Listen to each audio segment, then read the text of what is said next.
Kadının biri kocasından iltifat duymak istiyormuş ve kocasına sormuş. Sence ben güzel miyim demiş. Kocası güzelsin de hayatım demiş.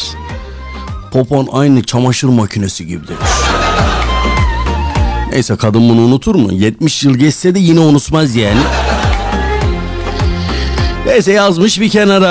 Ertesi gün adam işine sokulmaya başlamış. Cilveleşmek istiyormuş falan.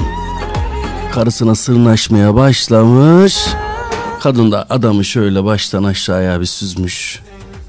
Git başımdan demiş. Küçücük bir şey için hoca çamaşır makinesini çalıştıramam demiş.